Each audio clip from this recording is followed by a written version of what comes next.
defende a nossa fé. Eu gostaria de encarar esse termo tentação aqui mais como prova. Como prova. E eu usaria ainda sobre esses dois termos, essas duas palavras, a frase seguinte: sala de experiência. Sala de experiência. Eu quero ler calmamente, sem me impressionar com sermão propriamente dito. Eu quero ler o primeiro capítulo de Jó. O primeiro capítulo de Jó. A virtude, tentação e perdas de Jó. Havia um homem na terra de Uz, cujo nome era Jó. E este era homem sincero, reto e temente a Deus, e desviava-se do mal. Ele já deu um exemplo aí, não é? Reto, sincero, reto, temente a Deus, e desviava-se do mal. Ele não buscava o mal, não se expunha ao mal. E nasceram-lhe 7 filhos e 3 filhas. Então era pai de 10 filhos. E era o seu gado 7.000 ovelhas, e 3.000 camelos, e 500 juntas de bois, e 500 jumentas. Era também muitíssima gente ao seu serviço, de maneira que este homem era maior do que todos do Oriente. E iam seus filhos e faziam banquetes em casa de cada um no seu dia, e enviavam e convidavam as suas 3 irmãs a comerem e beberem com eles. Sucedeu, pois, que tendo decorrido o turno de dias de seus banquetes, enviava Jó e os santificava, e se levantava de madrugada e oferecia holocausto segundo o número de todos eles, porque dizia Jó: porventura pecaram meus filhos e blasfemaram de Deus no seu coração. Assim o fazia Jó continuamente pelos seus filhos. E vindo um dia em que os filhos de Deus vieram apresentar-se perante o Senhor, veio também Satanás entre eles. Então o Senhor disse a Satanás: de onde vens? E Satanás respondeu ao Senhor e disse: de rodear a terra e passear por ela. Quer dizer que antes de gargar e rodear a terra, não é? Satanás já rodeou a terra muitas vezes. Deve de rodear a terra. E disse o Senhor a Satanás: observaste tu a meu servo Jó? Porque ninguém há na terra semelhante a ele, homem sincero e reto, temente a Deus e desviando-se do mal. Então respondeu Satanás ao Senhor e disse: porventura teme Jó a Deus debalde? Porventura não cercaste tu de bens a ele e a sua casa e a tudo quanto tem? Ele é fiel, em outras palavras. Ele é assim, ele é reto, ele é fiel a você. Por que você dá tudo para ele? Continuando. A obra de suas mãos abençoaste e o seu gado está aumentado na terra.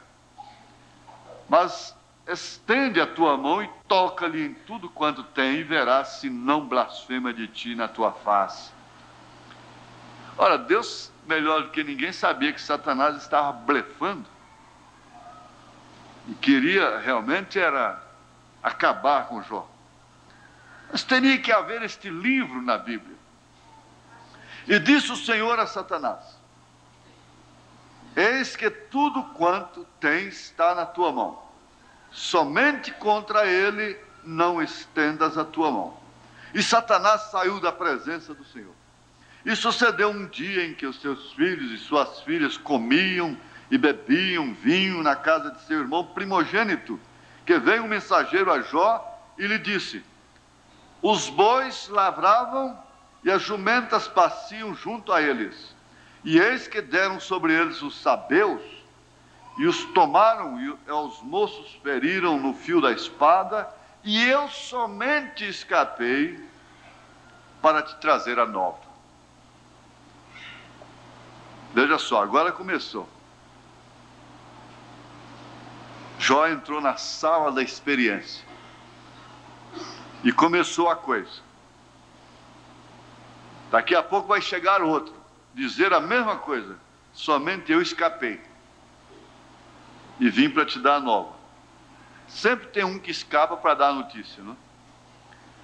Estando este ainda falando, veio outro e disse: fogo de Deus caiu do céu e queimou as ovelhas e os moços e os consumiu, e só eu escapei para te trazer a nova. Só eu escapei para te trazer a notícia. Estando este ainda falando, veio outro e disse: ordenando os caldeus 3 bandos, deram sobre os camelos e os tomaram, e aos moços feriram ao fio da espada. E só eu escapei para te trazer a nova. Sempre escapa um para dar a notícia, né?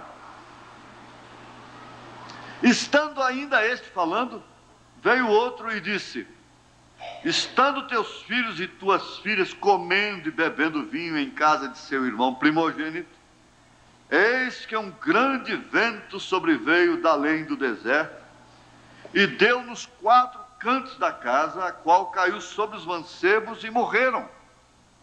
E só eu escapei para te trazer a nova. Então Jó se levantou e rasgou o seu manto e rapou a sua cabeça e se lançou em terra e adorou. E disse: nu saí do ventre de minha mãe e nu tornarei para lá. O Senhor o deu, o Senhor o tomou. Bendito seja o nome do Senhor. Agora, com isto aí, ele entrou naquela sala de experiência. No verso 22, finalizando o capítulo, diz: em tudo isto Jó não pecou, nem atribuiu a Deus falta alguma. Logo, Satanás não ficou satisfeito e conseguiu até fazer dele um leproso dentro dessa sala de experiência, onde ninguém quer entrar, só quer ficar de fora julgando. Então tem os 3 amigos de Jó que estavam sempre lhe dando assistência. Você vai baseando nisso. Agora eu quero ler um pouquinho aqui sobre... Parece que é um tanto desconexo, mas não é.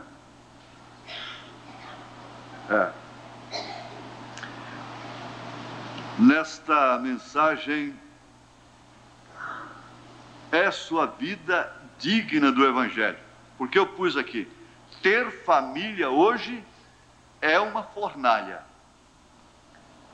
é uma prova, é uma sala de experiência.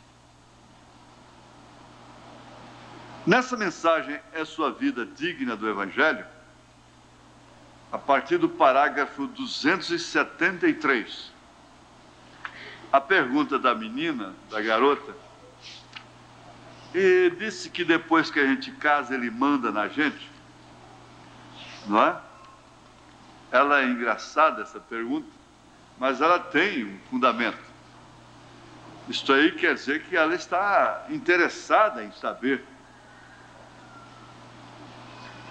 Parágrafo 273 da mensagem Sua Vida Digna do Evangelho.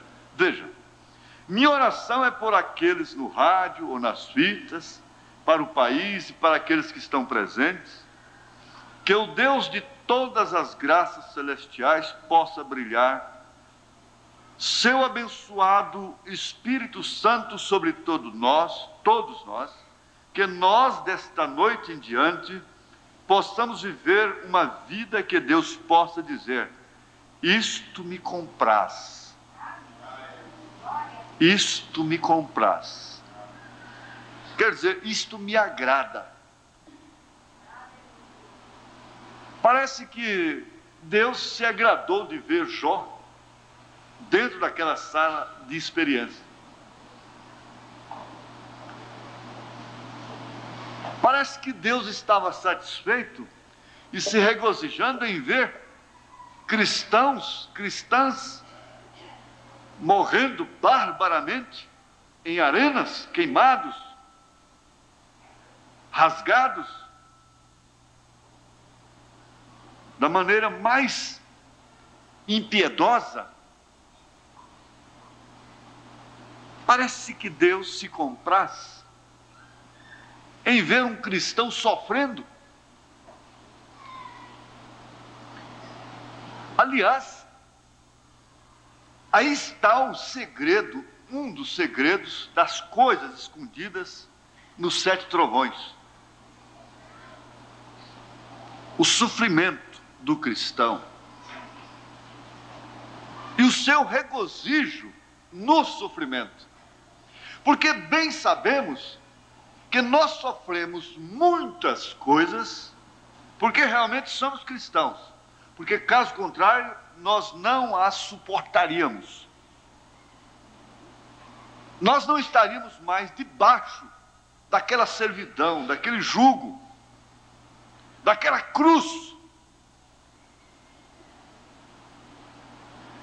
Nós já teríamos nos evadido, saído desta sala de experiência.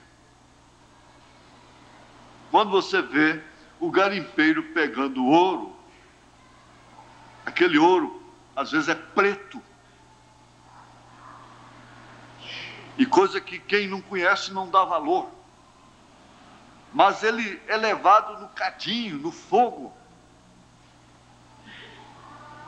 e ali tudo que não é ouro é queimado,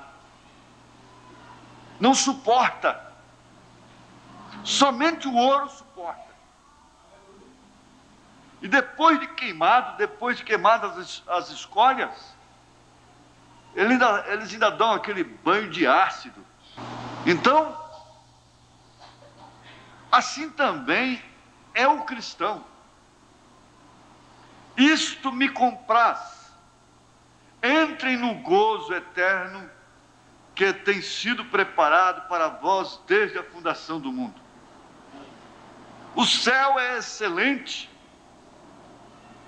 porque ele é o lado oposto, é a coisa oposta, totalmente oposta à vida nesta dimensão.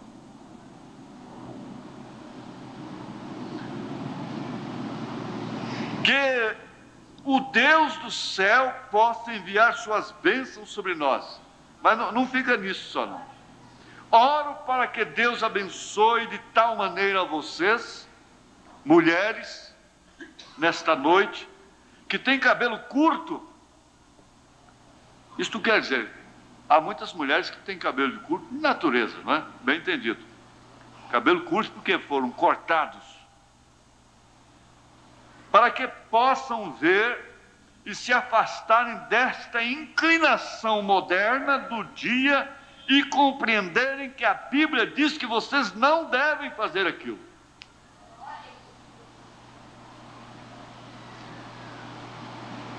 Fugir da inclinação moderna é contrair sofrimento, é atrito. É atrito por onde quer que andemos. E se você é culpada de usar roupas imorais, que o Deus do céu possa derramar sua graça em teu coração, para que você nunca mais possa fazer isso outra vez, que você nunca mais possa ser culpada de tal coisa outra vez, que o Espírito Santo possa abrir isto para você e te mostrar que você está sem o batismo com o Espírito Santo, que Ele possa fazer isto por você, e que sem o Espírito Santo você não irá no arrebatamento.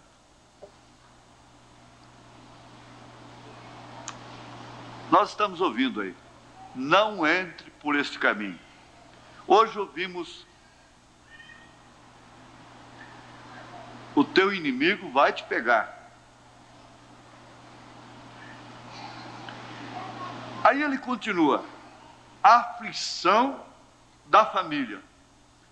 Que vocês, homens, que têm suas esposas e as deixam serem o chefe da casa e te dirigirem, que o Deus do céu possa te dar graça para bater o pé e trazer aquela mulher de volta à sua mente, certa outra vez, e compreender que este é o seu lugar em Cristo. É uma sala, é uma prova. Eu não quero que ninguém ri. Eu não quero contar para ninguém rir, nenhuma pessoa rir. Eu não quero fazer graça. Mas cabe a lembrança daquela experiência. Daquela mulher que mandava no marido. Mandava de uma maneira até impiedosa. E ela tinha uma filha. E dizem assim, que tal mãe, tal filha. E o filho do fazendeiro vizinho se engraçou com a moça e se casou com ela. E no dia do casamento, na volta, eles tinham que atravessar um córrego. Não é assim? E chegou lá, a moça foi dar uma daquela que ela conhecia de sua mãe. Agora você vai me atravessar nas costas. Ele disse, não. De jeito nenhum. Vai sim. Não vai, não vai, não vai. Ele deu uma peia nela, atravessou por si mesma e ela conheceu uma experiência completamente daquela que era o pai dela.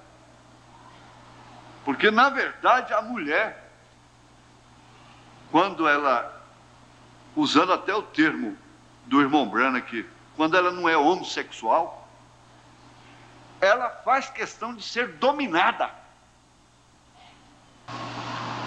Mas o profeta, antes, depois o casal foi lá fazer uma visita para a filha, e chegou lá, então, ele viu a filha servindo, como a verdadeira esposa deve fazer. Ele chamou o genro, rapaz, e disse, o que é que você fez, hein? Porque a mãe dessa menina, para mim, ela ia ser igual. Aí o genro contou para ele a experiência.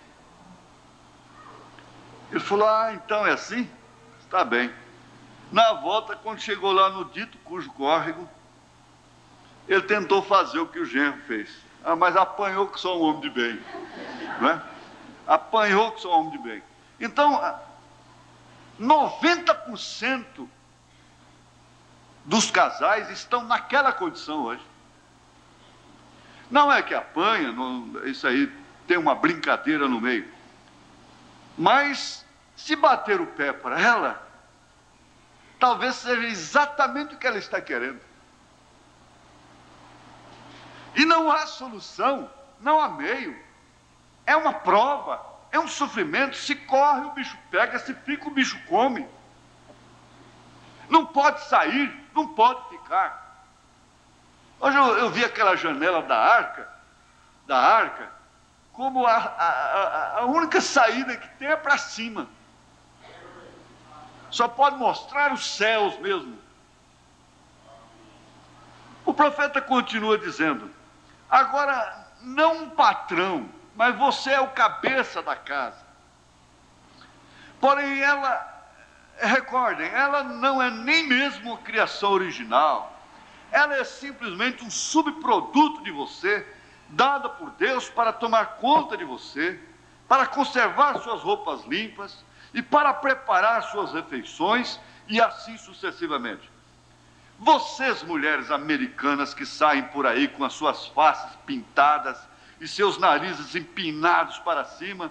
Se chovesse, vocês se afogariam. E pensam que são algum tipo de ditadoras. Vocês são uns efeminados, mas não verdadeiros filhos de Deus. Isto é certo, que Deus possa dar a vocês, homens, graça como filhos de Deus para barrar toda a falta de senso com isto. Isto é certo. Que Ele possa te dar graça para jogar fora aqueles cigarros e parar de ouvir piadas imundas. Piadas imundas.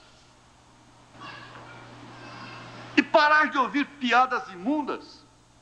Toda esta falta de senso. Vamos ser filhos de Deus para que possamos andar uma vida que seja digna do Evangelho. Quando alguém descer a rua, diga: se alguma vez houve um cristão, lá vai um. Lá vai um através de quem Deus mostra exatamente a si mesmo. E aquele homem é um verdadeiro cristão.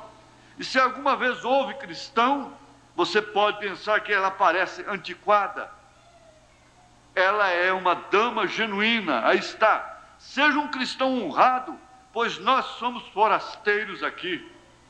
Este não é nosso lar. Nosso lar é lá em cima. Somos filhos e filhas de um rei, do rei.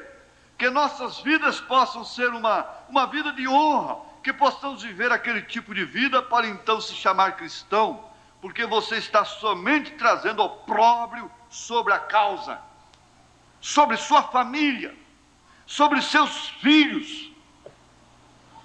Opróbrio.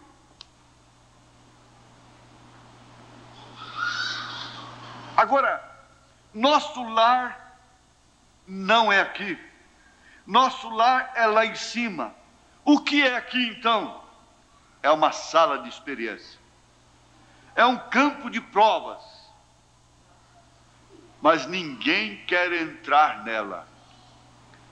Quando se vê um cristão lá dentro de uma sala de provas, então o que acontece? Vamos julgá-lo. O que disseram de Jó? Ele pecou. Porque somente quem peca é que pode vir tantos males sobre ele. Perdendo todos os bens. Cada um chegando antes do outro terminar a notícia, chegava o outro.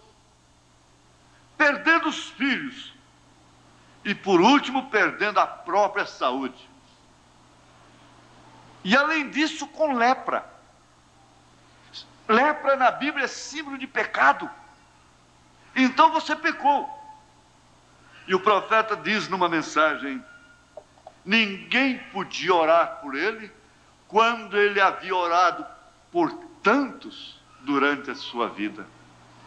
Ele tinha ajudado a tantos, mas só podiam julgá-lo enquanto ele estava dentro da sala de experiência.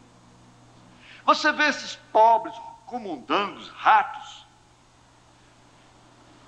que caem na mão nos laboratórios científicos para experiências.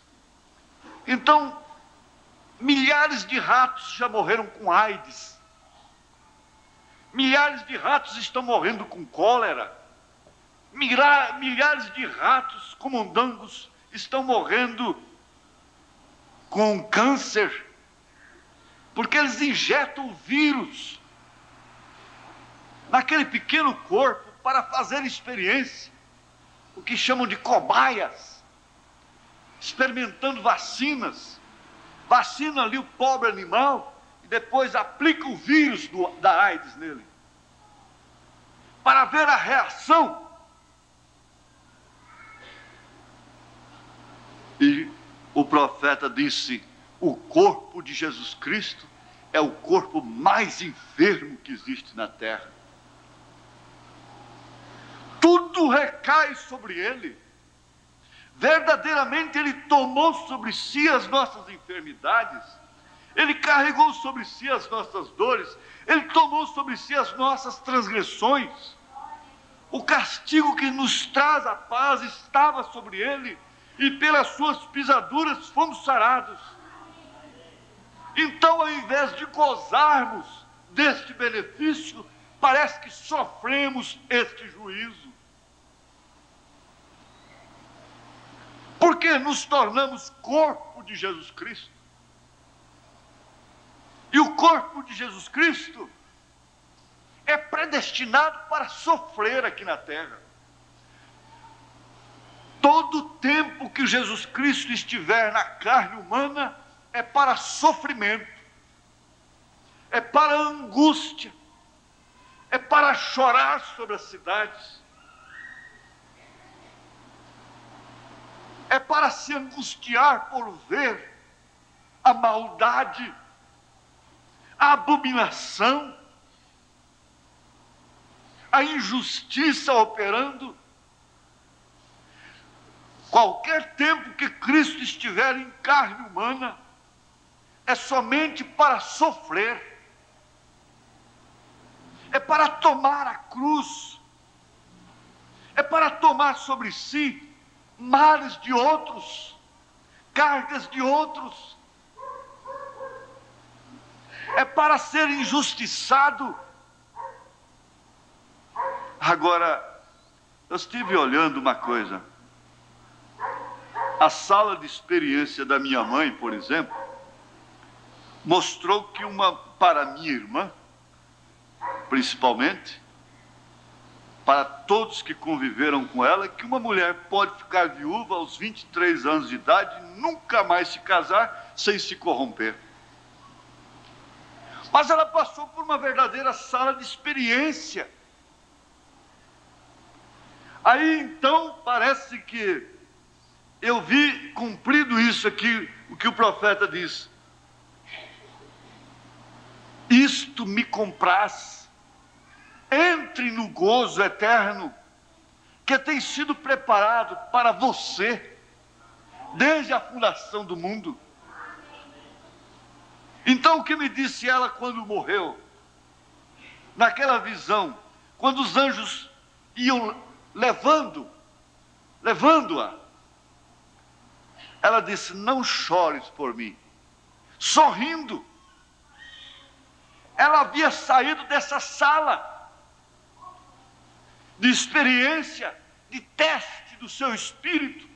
Foi testada de todas as formas, de todas as maneiras, sem negar a sua fé. Buscando a Bíblia, nós encontramos que Abraão teve uma sala de experiência tremenda.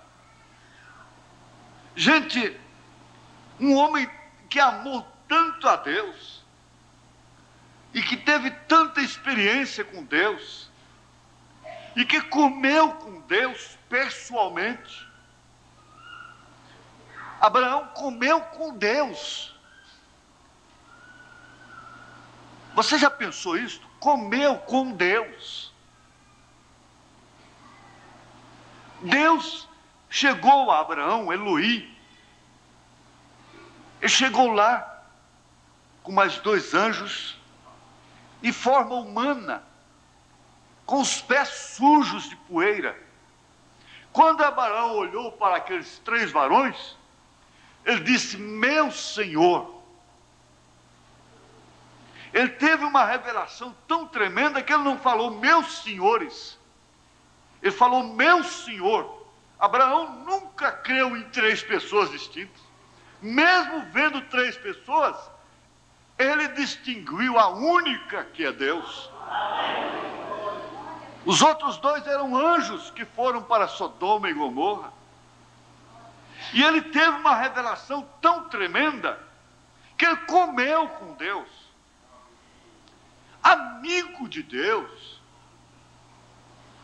que lavou os pés de Deus, que matou novilho para Deus, mas caiu numa experiência de fé.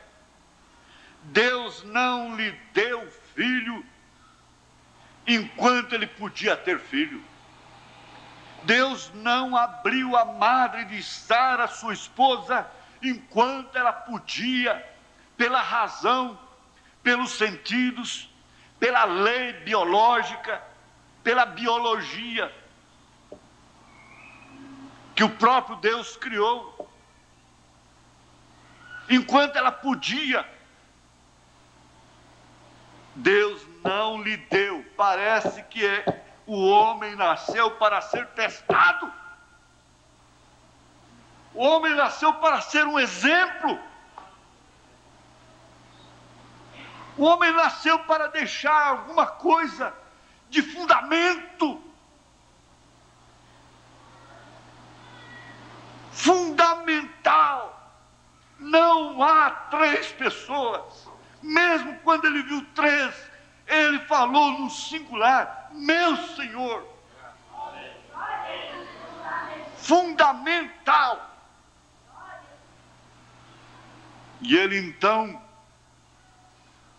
deixou uma característica perfeita, fundamental para a igreja, que é a fé.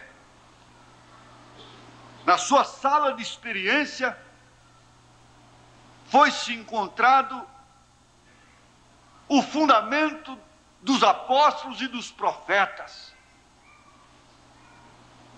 Pode-se dizer, naquele laboratório foi encontrado o elemento básico, o sustentáculo da igreja do Senhor Jesus Cristo durante todos os séculos, todo o tempo que ela estivesse aqui na terra. É de se raciocinar. O que foi que extraiu dali? Foi a vacina contra a paralisia infantil. O que foi? Caiu os cabelos, ficaram calvos, lutaram dia e noite, até descobrirem vacinas, isto é aquilo, contra aquilo outro, antídoto para isso, antídoto para aquilo. Está bem, mas ali estava o cientista Abraão, o instrumento Abraão, dentro daquela sala, e não adiantava ninguém querer entrar lá. Sara quis entrar e disse: eu te dou uma criada, ela se chama Agar, então ela terá um filho no meu colo, e esse é seu filho, esse é nosso filho. Não adianta. Teria que haver mesmo, de fato, ali, um resultado fundamental para a igreja, que se chama fé. Ela está ali. Ela está ali embaixo, não está em cima. Ela está naquele quadro.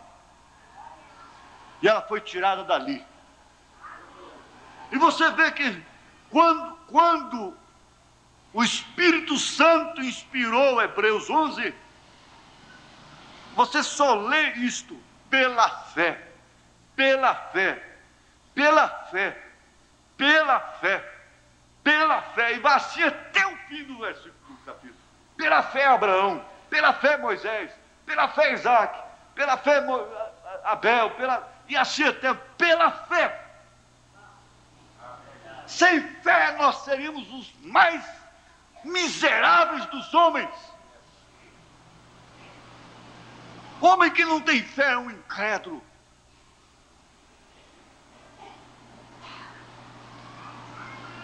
Há dois sentidos. Um deles está na alma do homem: a fé ou a incredulidade, a fé ou a dúvida na palavra de Deus. O que significa incredulidade? O pecado mãe. Abraão não gerou o pecado mãe. Quem gerou o pecado mãe foi o diabo.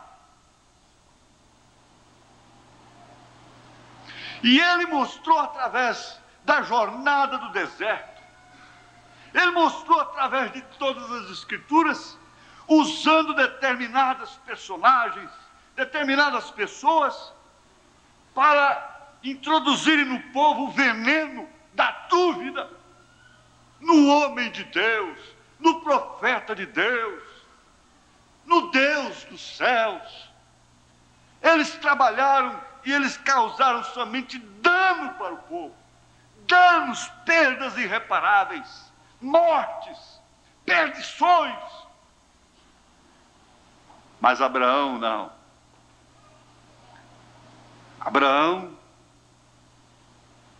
na sua experiência, legou-nos fé. E dos lombos de Abraão saiu Isaque,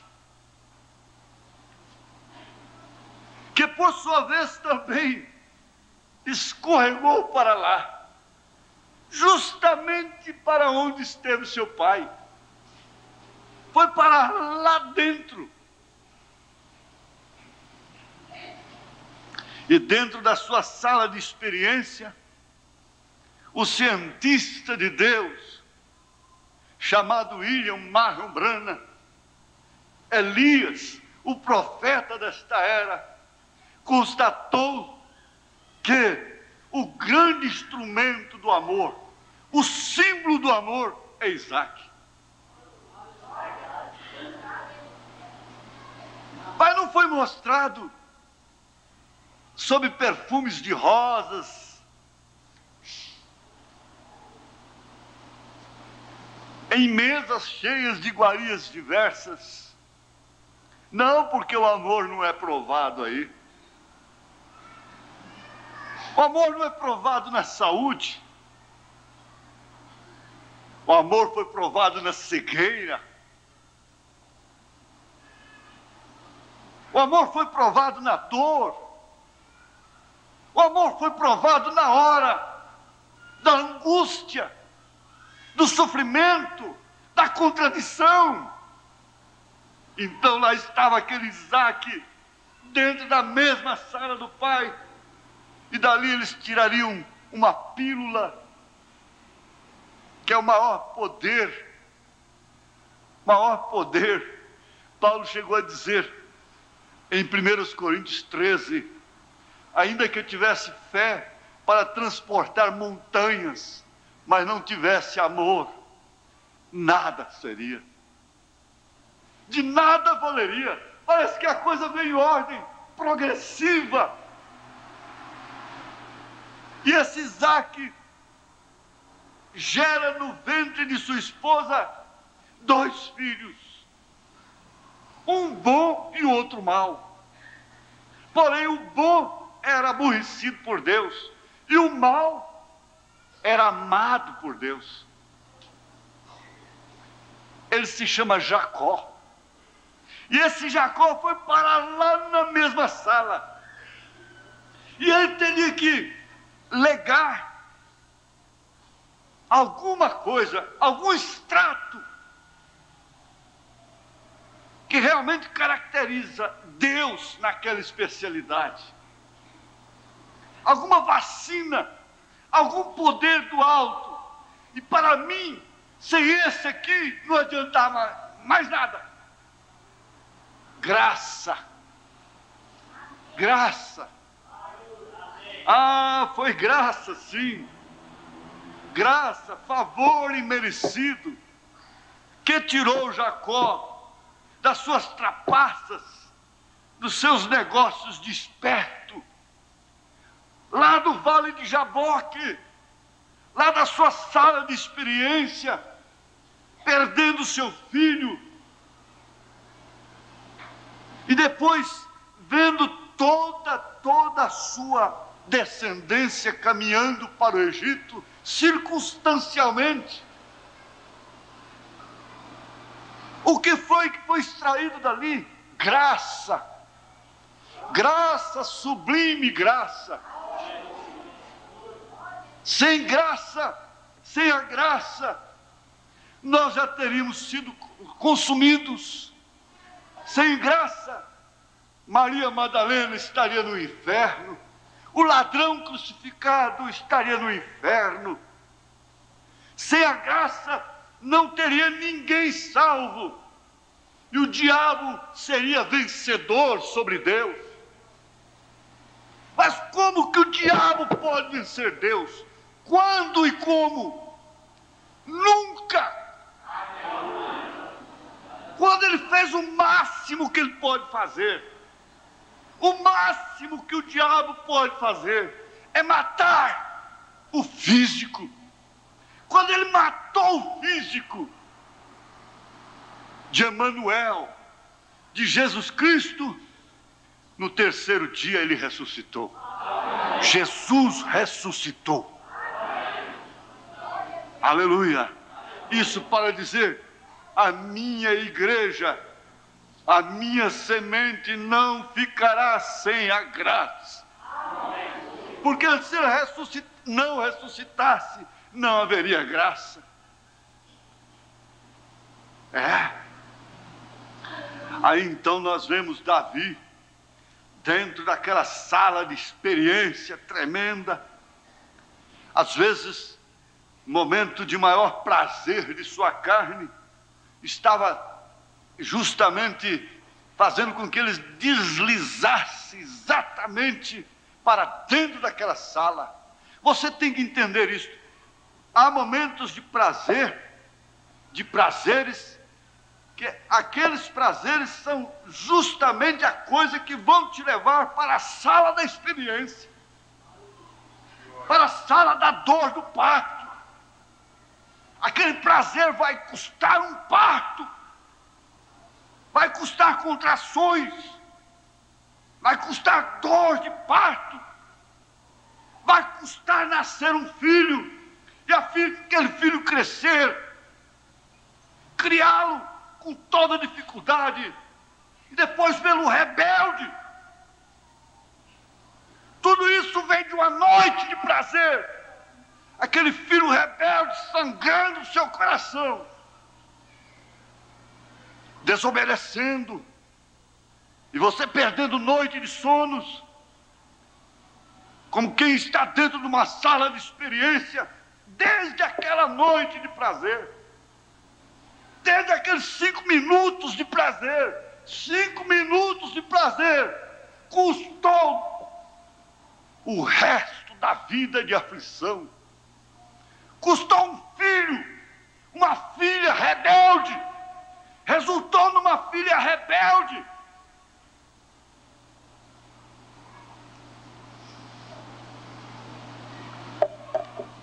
Dentro de milhões de genes, um deles foi escolhido para ser ela, naquele ápice de prazer. E aquilo custou uma sala de experiência para o resto da vida.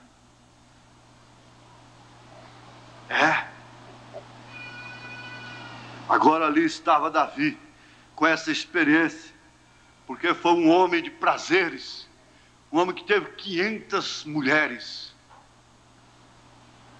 Mas ninguém quer estar no lugar dele. Ninguém gostaria de estar no lugar dele. Qualquer homem mulherengo gostaria de estar no lugar de Davi.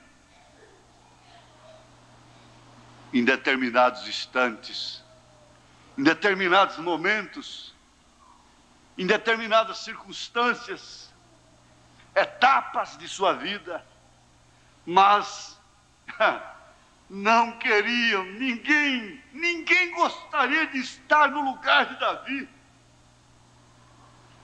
Naquela hora em que o seu prazer com Betseba levou o profeta na sua casa. E a sequência dos fatos. Mas isso tudo era para, quando ele chegar lá e contar aquela história, fazer aquela parábola para Davi, que um homem tinha 500 ovelhas, enquanto um servo seu tinha só uma ovelha, e que aquele homem que tinha 500 ovelhas, aquele senhor, pegou a ovelha daquele servo, matou aquele servo, tomou a sua ovelha. Davi era um homem justo, um coração segundo Deus, levantou, rasgou suas vestes em sinal de protesto e disse: esse homem tem que morrer. Com aquilo ele estava lavrando a sua própria sentença. E o profeta levou o dedo nele e disse: esse homem é você. Você tendo tantas mulheres como tem, Urias estando na batalha, lutando por esse seu povo, lutando por você, você vai lá e toma a única mulher que ele tinha, a única ovelha que ele tinha.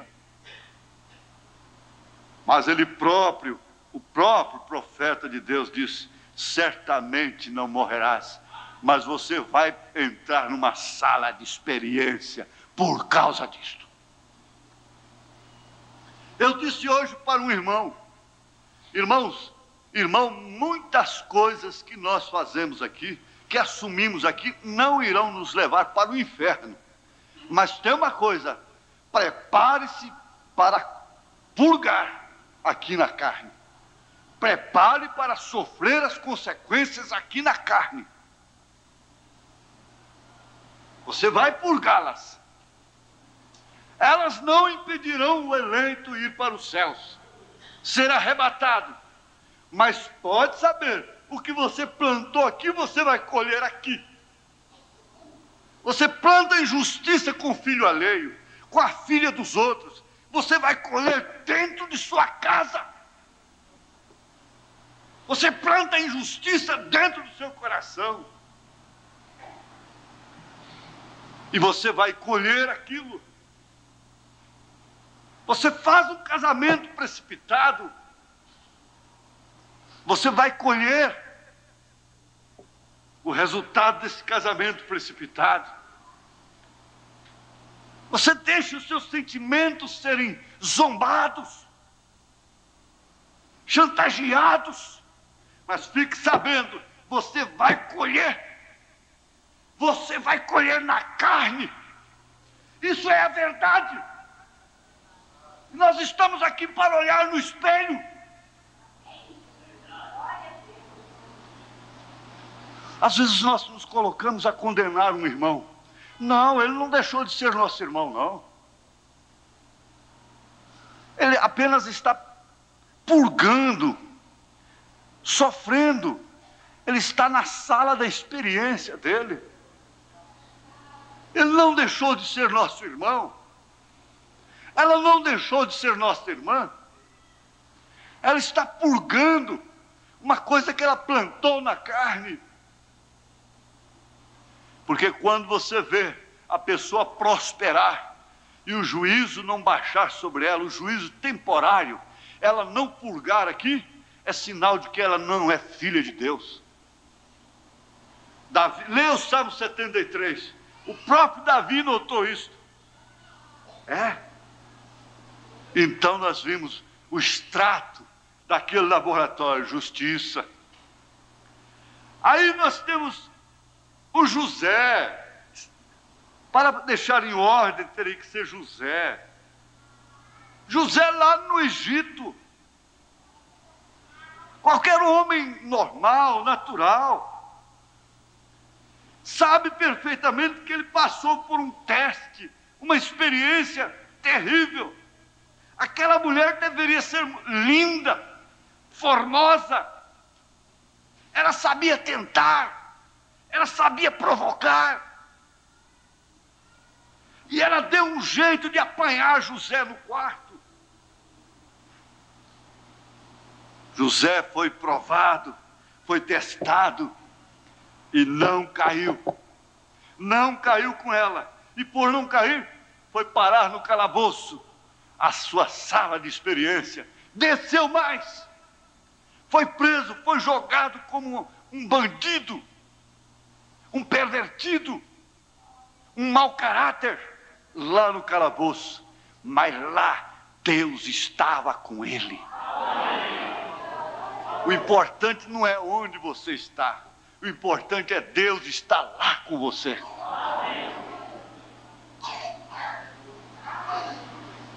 Não são todos que são levados entre as almas encarceradas hoje?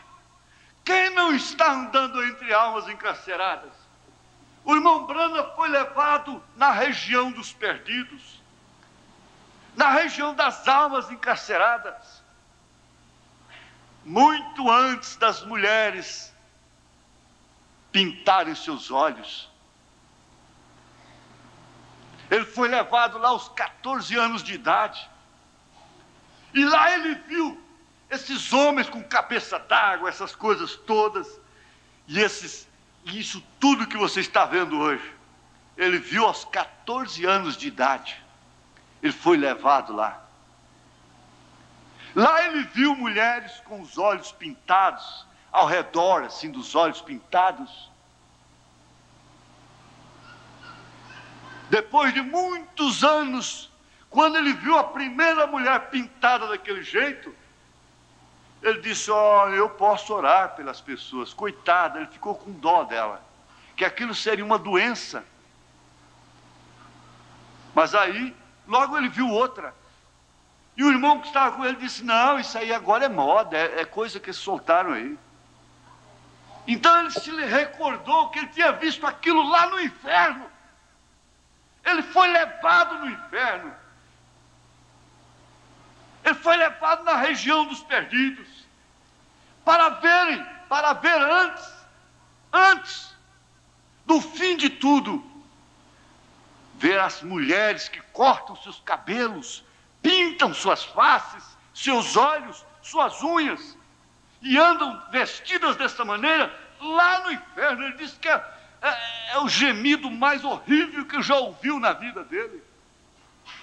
Ele disse: eu não quero que nenhum inimigo meu vá para aquele lugar.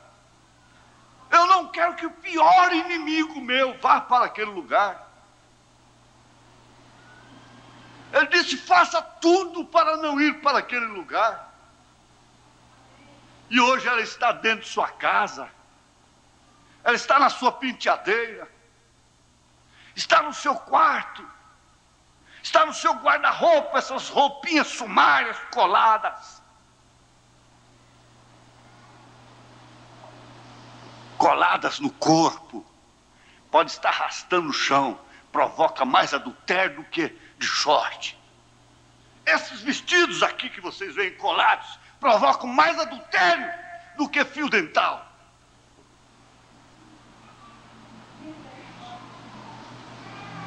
Isso ele viu tudo lá, mas ele não pôde fazer nada. Ninguém pode fazer nada. Pode passar um filme mostrando o que é o inferno, e as pessoas ainda querem ir para lá, por causa de um pequeno momento de prazer, por causa de uma sensaçãozinha aqui, troca uma eternidade. Mas o José não quis isto. Para deixar o quê? Um extrato da ciência de Deus. Fé, virtude, conhecimento, temperança, paciência, piedade, amor fraternal. O extrato da ciência do Deus Todo-Poderoso. Se o homem tem um laboratório aqui, que pode fazer pílulas, que pode fazer vacinas, Deus não tem o seu laboratório? Tem sim. Ele aqui, Abraão, Isaac, Jacó, Davi, José, Jó, Brana, Jesus, você, eu, nós, todo o corpo de Deus na terra. Sala de experiência para cada um. Mulheres novas passando por experiências, testes, sofrimentos, angústias. Jó passou por tudo que você conhece, por tudo que você já leu. Males que ele não buscou, ele não foi na fronteira buscar. Ele não foi na televisão pegar aqueles espíritos. Ele não foi nas revistas buscar aqueles espíritos. Ele não foi em clubes buscar aquele espírito. Ele não foi em diversões mundanas buscar esse espírito.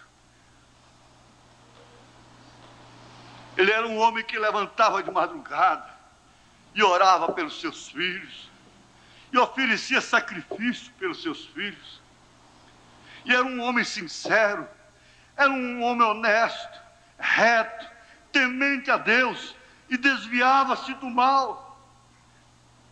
Mas Deus permitiu que ele fosse jogado naquela sala de experiência, coçando o seu corpo, a sua lepra com caco de telha. Que Deus é este, diz um crítico alemão, que Deus é este que se compraz, que se apraz em ver esse povo dele morrendo, queimado, em ver um Jó em pura ferida. Oh, Deus sabe perfeitamente que com saúde ou sem saúde, com ferida ou sem ferida, aqui não passa de poucos anos. Deus sabe que nunca perderia Jó, que mesmo depois que Jó fosse uma poeira cósmica, ele havia cantado com sua fé: eu sei que o meu Redentor vive, e um dia ele me chamará, e eu lhe responderei. Aleluia, glória a Deus. Eu sei que o meu Redentor vive. Que eu morra não tem importância. Eu sei que ele vive. E porque ele vive, eu posso morrer.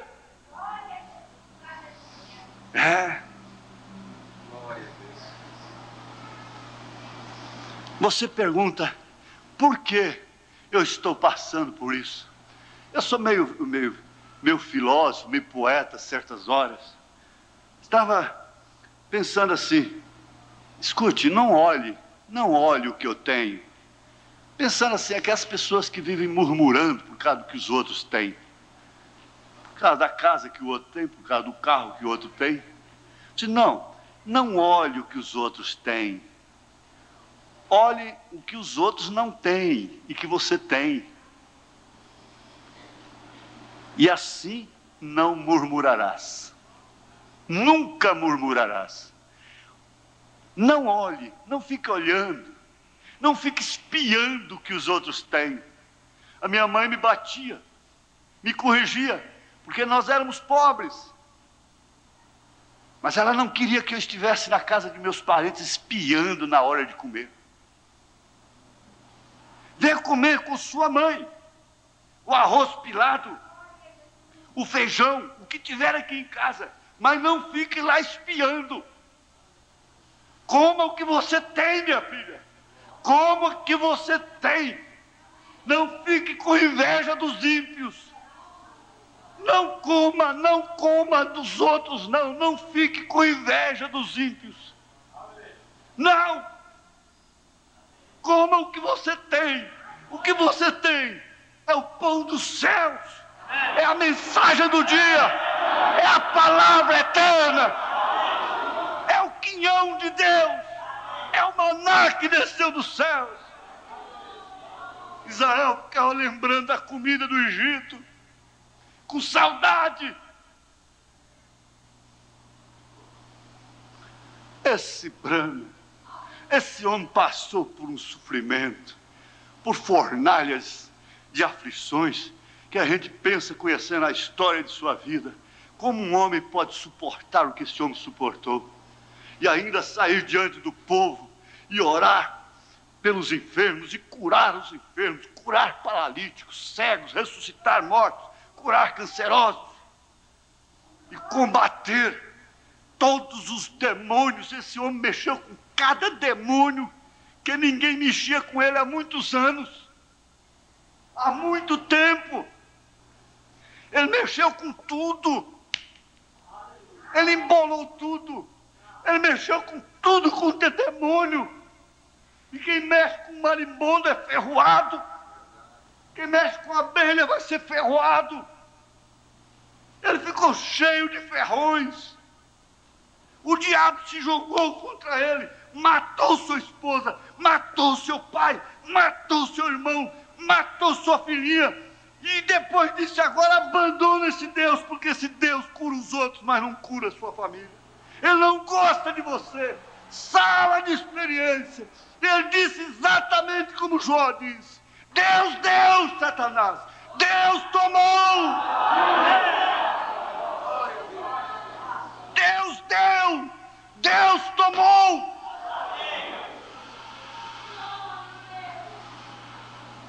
Ele tomou o que ele deu. Deus não toma nada que ele não dá. Quando ele te pede uma coisa, ele já te deu há muito tempo. Ele não está te pedindo nada. Ele não está te pedindo dinheiro. Ele não está te pedindo nada. Nada em relação ao que ele te deu. Tudo que você tem foi ele que te deu. E ele te deu coisas que você não sabe. Não sabe. Ele te deu a terra. Ele te deu os céus. Ele te deu a glória. Você sofre momentaneamente o abandono de um marido e parece que perdeu tudo na vida. Você perdeu tudo na vida se você perder a Jesus. Porque quem tem Jesus tem tudo. Quem não tem Jesus não tem nada. Graça, sublime graça. Essa é a graça do Senhor, obtida assim, na luta, no campo de batalha. Onde foi que você adquiriu essas cicatrizes? Foi no campo de batalha, na sala de experiência, na cozinha de experiência,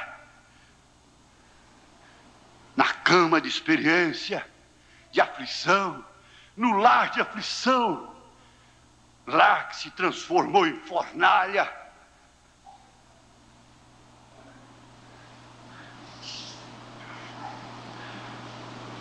Aleluia. Você sabe uma coisa?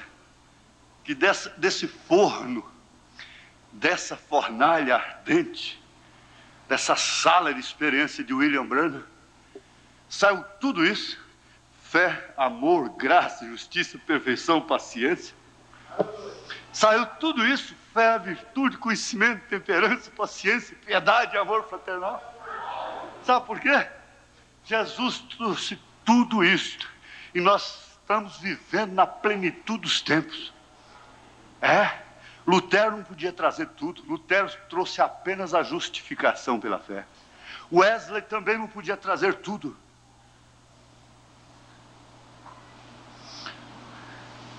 A mensagem de Lutero, hoje os católicos estão muito além dela. Ela já ficou para trás. O maná de ontem apodreceu. Agora está aqui, desse laboratório de Elias, do profeta desta era, quando estamos vivendo a plenitude do tempo, e saltando os apóstolos, profeta, Paulo, o sofrimento de Paulo, aquela coisa toda do Novo Testamento, para resumir o tempo. Tudo isto: fé, amor, graça, justiça, perfeição, paciência. Tudo isso se obtém na mensagem do profeta desta era. Porque ela mostra Jesus Cristo que passou. Ela retrata, ela introduz, ela vivifica, ela manifesta, ela revela. Essa mensagem revela o Cristo vivo, que Cristo vive em você. Se Ele vive em você, você sofre as mesmas aflições de Cristo. É a linguagem de Paulo. Você sofre abandono injusto. Você sofre dores injustas. Você tem prejuízos morais, materiais.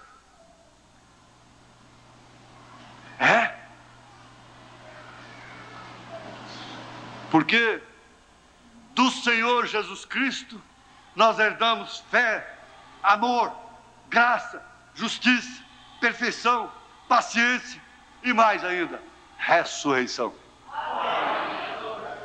Transformação dos nossos corpos abatidos para serem conforme o seu próprio corpo, glorioso, com poder eficaz de sujeitar a si todas as coisas.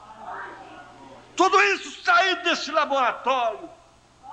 Você pega uma pílula, um remédio, um antibiótico, aquilo saiu, foi manipulado, e você agradece a Deus com aquela infecção desaparece, quando ela vai embora, quando aquela dor desaparece. A mensagem, o evangelho revelado, o evangelho vivificado, tira a dor da alma, tira a dor do espírito, cura a cicatriz do pecado. Ele não é analgésico apenas, ele é curativo. Isso saiu do forno da aflição de Cristo, da sala de experiência de Deus, onde ele foi triturado, machucado, ferido, cuspido, blasfemado, desprezado, morto, sepultado, mas a morte não o deteve. Eu estou desafiando a morte, estou desafiando o pior espírito do mundo, estou desafiando qualquer doença aqui nesta hora, qualquer espírito mau. Ninguém mais aqui está com contradição, mais do que eu ninguém tem, contradição. Ouvimos hoje de manhã a hora contraditória. Creia na sua cura, creia na sua cura, creia na cura do seu coração, creia que Jesus pode operar essa hérnia, creia que Jesus Cristo pode te operar, creia que Ele pode tirar o tumor, creia que Ele pode salvar seu marido, creia somente. Não tenha apenas uma emoção, mas creia sem emoção. Aleluia! Jesus Cristo é o mesmo ontem, hoje, eternamente. Ele não está com dó de seu sofrimento, não. Você está na sala de experiência, daí vai sair muita coisa boa.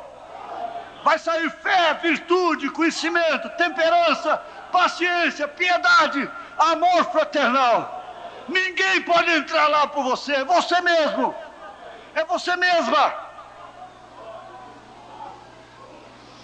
Aleluia. Agora, Senhor, nós entregamos a todas as tuas filhas e todos os teus filhos às tuas mãos.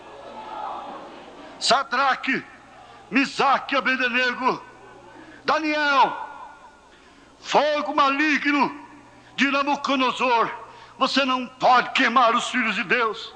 Leões famintos, virá alguém para você comer, mas não essa filha de Deus, não esse filho de Deus. Aleluia, aleluia. Câncer maligno, hérnia maligna, doença do coração maligna, eu te repreendo no nome de Jesus Cristo, que sofreu na fornalha ardente. Aleluia.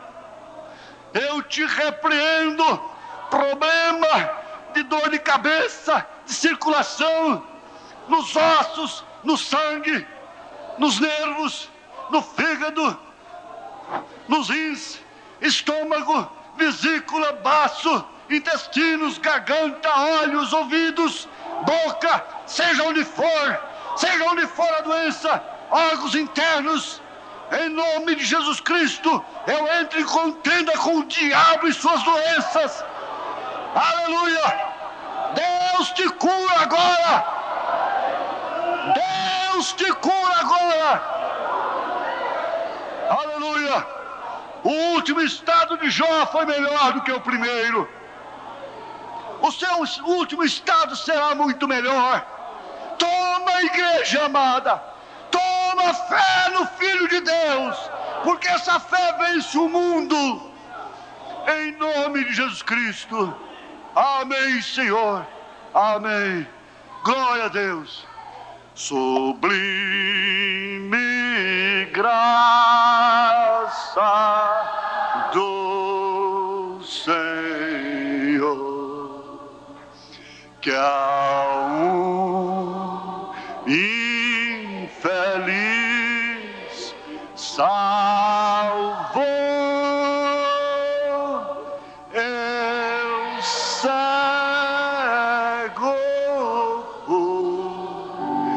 mas vejo já, perdido.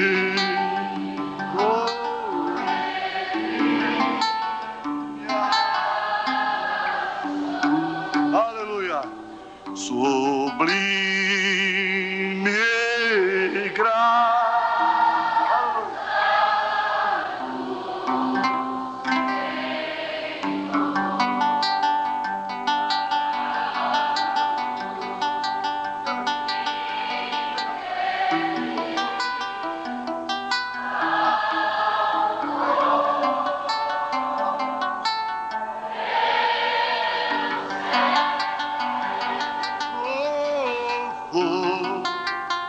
Mas vejo já,